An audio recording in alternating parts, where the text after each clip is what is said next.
नमस्कार दोस्तों, जय हिंद। मैं इंदु स्वागत करती हूँ आप सभी का आपके अपने चैनल आरएनएस अकेडमी पे, जहाँ आपको शिक्षा विभाग और अन्य विभागों की परीक्षाओं की तैयारी कराई जाती है। आज हम सीटेट में ईवीएस पेडागोजी के प्रीवियस ईयर के क्वेश्चन लगाएंगे।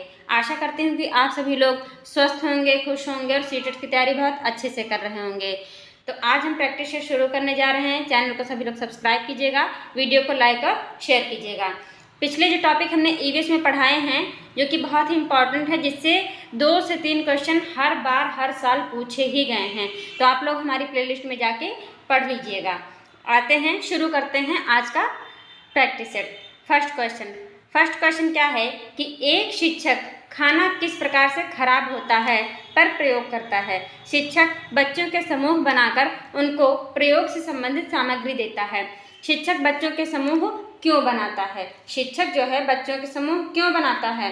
तो पहला पॉइंट है कि यह सहपाठी अधिगम का समर्थन करता है। दूसरा पॉइंट है यह बच्चों की सामाजिक अंतःक्रिया में सुधार करता है। सी कहता है समूह अधिगम बिना बोझ के पर्यावरण अध्ययन के अधिगम का प्रभावशाली तरीका है। और डी ऑप्शन कहता है कि कक्षा में अनुशासन को बनाए रखने के लिए समूह में अधिगम एक महत्वपूर्ण युक्ति है। ऑप्शन ए बी और डी, ऑप्शन बी ए और बी, ऑप्शन सी और डी, ऑप्शन डी ए और सी। तो इसमें कौन सा ऑप्शन सही है? बी ऑप्शन सही है। बी ऑप्शन में ए और बी, यह सहपाठी अधिगम का क्या करता है? समर्थन करता है। नंबर 2, यह बच्चों की सामाजिक अंतःक्रिया में सुधार करता है। ये दोनों पॉइंट इसलिए सही है कि जब हम बच्चों को एक ग्रुप में, एक समूह में कोई टॉपिक देते हैं, उस टॉपिक पे प्रैक्टिकल करवाते हैं, तो उससे बच्चों का क्या है कि जो सहपाठी अधिगम का समर्थन का मतलब होता है कि जो ग्रुप डिस्कशन करते हैं तो एक दूसरे को कोऑपरेट करके चलते हैं। नंबर 2 क्या करा कि सामाजिक अंतःक्रिया में सुधार, जो सोशलिटी इंटरपर्सनल स्किल होती है उसमें इम्प्रूवमेंट होता है बच्चों में। इसलिए वो क्या है, ये ग्रुप में कोई भी काम देने से एक दूसरे को कोऑपरेट करने की और सोशल होने की बच्चों में एक्टिविटी जो क्या होती है वो इम्प्रूव होती है। आते हैं अगले क्वेश्चन पे। फर्स्ट का बी सही है। अगला क्वेश्चन क्या है? अगला क्वेश्चन आते हैं नंबर 2। निम्नलिखित में से क्या पर्यावरण अध्ययन में आकलन के लिए संकेतक नहीं होना चाहिए? क्या पूछा है? नहीं होना चाहिए संकेतक। इसमें प्रश्न पूछना, न्याय और समानता के प्रति सरोकार, सहभागिता या याद करना। याद करना जो है ये नहीं होना चाहिए। ठीक है, पर्यावरण अध्ययन में आकलन के लिए नहीं होना चाहिए, याद करना। आएंगे अगले पॉइंट पे, अगले क्वेश्चन पे। अगला क्वेश्चन है पर्यावरण अध्ययन में शिक्षक के द्वारा बच्चों को स्वयं के आकलन के लिए अवसर देना चाहिए। स्वतः आकलन है। स्वतः आकलन क्या है? सीखने के समान आकलन। ठीक है, आएंगे अगले क्वेश्चन पे। क्वेश्चन नंबर 3 का सी सही है। रेटिंग स्केल में कौन सी तकनीक का उपयोग होता है? तो रेटिंग स्केल में कौन सी टेक्निक का उपयोग होता है? जांच सूची का। किसका होता है? जांच सूची का उपयोग होता है। आएंगे अगले क्वेश्चन पे। अगला क्वेश्चन है कि क्वेश्चन नंबर 5, निम्नलिखित में से कौन सा पर्यावरण अध्ययन का उद्देश्य नहीं है? क्या पूछा गया कि उद्देश्य नहीं है? ऑप्शन नंबर ए, बच्चों को पाठ्य पुस्तक की परिभाषाएं प्रदान करने के लिए प्रोत्साहित करना। ये उद्देश्य पर्यावरण अध्ययन का ऑब्जेक्टिव नहीं है। आते हैं अगले क्वेश्चन पे। 5वें का ए सही है। छठा क्वेश्चन आया, पर्यावरण अध्ययन में चित्र पढ़ना एक महत्वपूर्ण क्रियाकलाप है। निम्नलिखित में से कौन सा या कौन से संकेतक या संकेतकों का बच्चों में आकलन चित्र पढ़ने के द्वारा हो सकता है? अवलोकन और अभिलेखन, अभिव्यक्ति, विश्लेषण या प्रयोग। ऑप्शन ए और बी, ऑप्शन बी केवल D, option C A B और सी, डी क्या कहता है? ए और सी। तो इसमें आंसर कौन सा सही होगा? ऑप्शन नंबर ए और बी, अवलोकन और अभिलेखन, बी है अभिव्यक्ति। तो 6 का ए सही है ऑप्शन। आते हैं अगले क्वेश्चन पे। अगला क्वेश्चन है कि झूम खेती में अपनाई जाने वाली पद्धति के विषय में नीचे दिए कथनों पर विचार कीजिए। ए ऑप्शन, एक फसल प्राप्त करने या कटने के बाद जमीन को कुछ वर्ष तक ऐसे ही छोड़ देते हैं। इस जगह जो बांस या खरपतवार यानी जंगल उग जाता है उसे उखाड़ कर जला देते हैं। सी, खरपतवार जंगल आदि को जलाने पर प्राप्त राख को खाद की तरह प्रयोग में लाते हैं। डी, जब इस जमीन में खेती की जाती है तो बीज छिड़कने से पहले इसे गहरा जोता जाता है। ऑप्शन ए और डी, बी केवल डी, या फिर बी और सी। इसमें कौन सा ऑप्शन सही है? इसमें ऑप्शन ए सही है। ऑप्शन ए जो है क्या कहता है? ऑप्शन ए कहता है ए और डी। ऑप्शन ए में क्या है, एक फसल प्राप्त करने के बाद जमीन को कुछ वर्ष तक ऐसे ही छोड़ देते हैं। डी, जब इस जमीन में खेती की जाती है तो बीज छिड़कने से पहले इसे गहरा जोता जाता है। ऑप्शन ए बिल्कुल सही आंसर है क्वेश्चन नंबर 7 का। आते हैं अगले क्वेश्चन पे कि किसी पर्वतीय क्षेत्र में प्रेक्षण करने पर यह पाया गया कि लोगों ने अपने घर पत्थर, मिट्टी, लकड़ी और चूने से बनाए हैं। यह घर 2 मंजिलें हैं। नीचे की मंजिल पर जानवरों को रखते हैं तथा जरूरत का सामान भी इकट्ठा करके रखते हैं। वह स्वयं पहली मंजिल पर रहते हैं। सभी घरों की छतें समतल हैं तथा इन्हें पेड़ों के मोटे तनों से बनाया जाता है। यह पर्वतीय क्षेत्र नीचे दिए गए किस प्रवेश का भाग है? जो ये सारी डिटेल्स क्वेश्चन में दी गई है, ये ऐसा घर कहाँ पे बनाया जाता है, किस लोकेशन में? तो option number A Jammu and Kashmir JNK में। ठीक है, यहाँ ऑप्शन नंबर ए सही है क्वेश्चन नंबर 8 का। आते हैं अगले क्वेश्चन पे। आदिवासी हजारों वर्ष पहले से कांसे यानी ब्रॉन्ज की चीज़ें बनाते आए हैं। आज भी हमारे घरों में कांसे का उपयोग होता है। कांसे के विषय में निम्नलिखित में से सबसे सही कथन चुनना है। क्या है कि कांसे के विषय में सबसे सही कथन कौन सा है? C option. यह पीतल यानी ब्रॉस और तांबे कॉपर का मिश्रण है। या पीतल और तांबे का क्या होता है? मिश्रण होता है। ठीक है, आते हैं अगले क्वेश्चन पे, क्वेश्चन नंबर 10। नारियल डली हुई किसी भी करी के साथ उबला हुआ टैपियोका निम्नलिखित में से किस क्षेत्र का क्या है? प्रिय भोजन है। किस क्षेत्र का प्रिय भोजन है टैपियोका?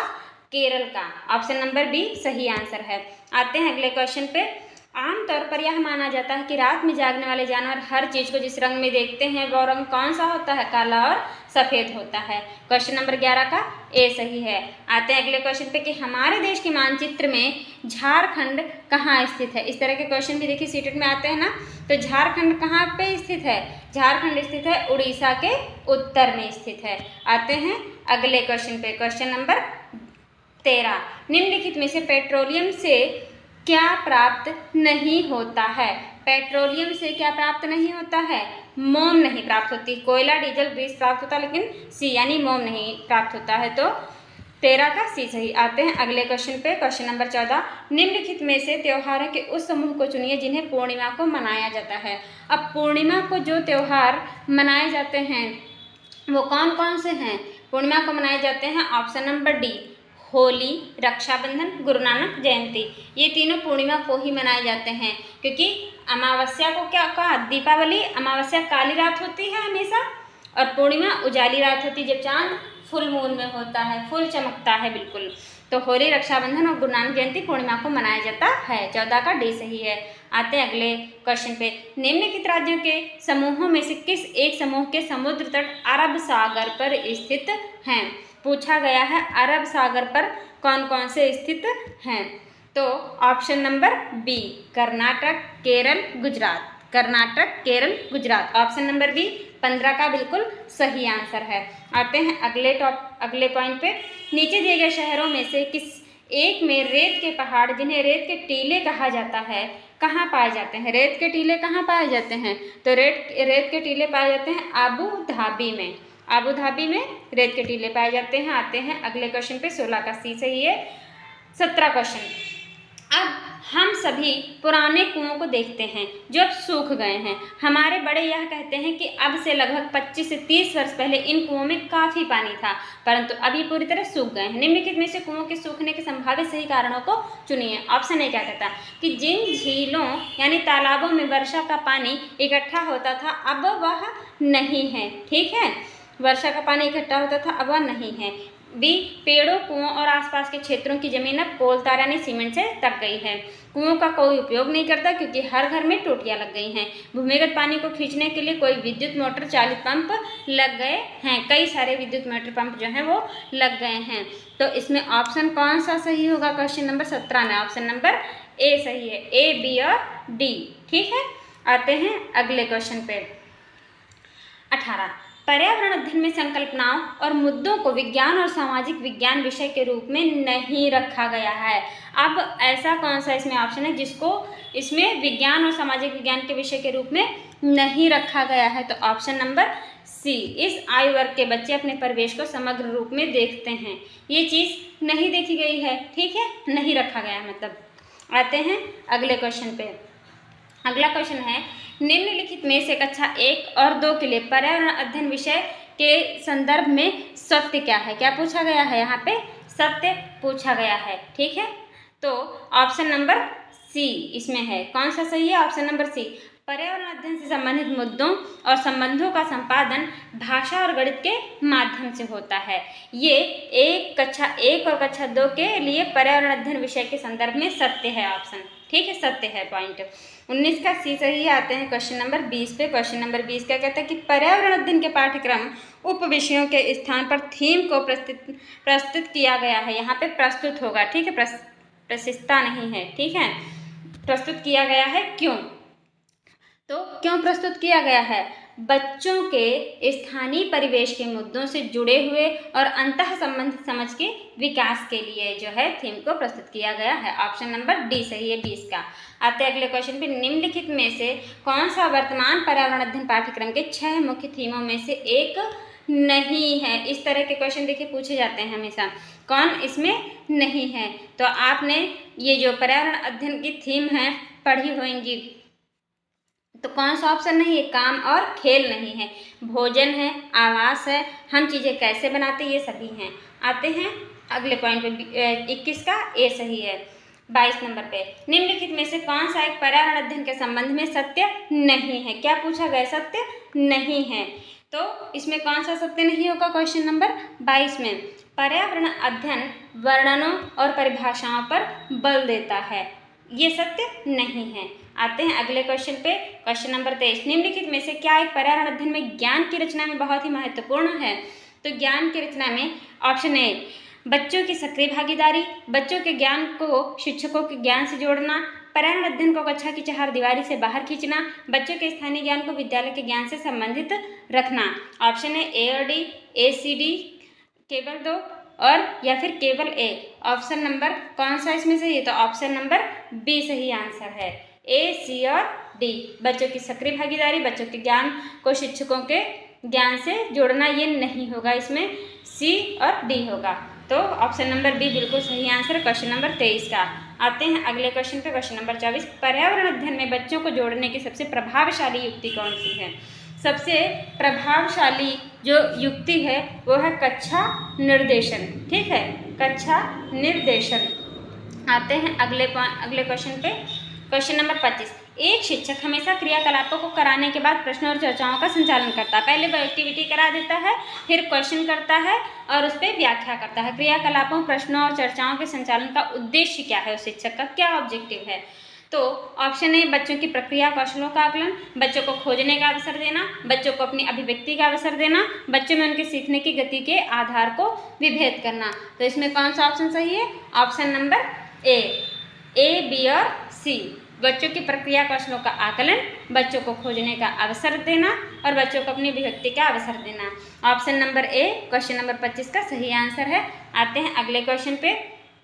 पर्यावरण अध्ययन में बच्चों को पाठ्य पुस्तकों और शिक्षकों के अलावा अन्य स्रोतों की मदद लेने के लिए प्रोत्साहित करना चाहिए। क्यों? पर्यावरण अध्ययन सीखने के लिए पाठ्य पुस्तक और शिक्षक ही स्रोत नहीं है। बी, यह पर्यावरण अध्ययन सीखने के लिए समुदाय और माता पिता की उपस्थिति का विकास करेगा। यह शिक्षकों को बच्चों की पृष्ठभूमि को जानने का अवसर देगा। यह बच्चों के सौंदर्यगत और मनोक्रियात्मक कोश का विकास करेगा। तो ऑप्शन इसमें कौन सा सही है? ऑप्शन सही है सी, ए, बी और सी। तो क्वेश्चन नंबर 26 का कौन सा ऑप्शन सही है? Option number C. तो आज का ये हमारा जो प्रैक्टिस सेट है हम यहीं समाप्त करते हैं। मिलते हैं हम आपको नेक्स्ट वीडियो में। चैनल को सभी लोग सब्सक्राइब कीजिएगा, लाइक और शेयर कीजिएगा। वीडियो को कमेंट में जरूर बताइए वीडियो आपको कैसी लगी। Thanks for watching this video.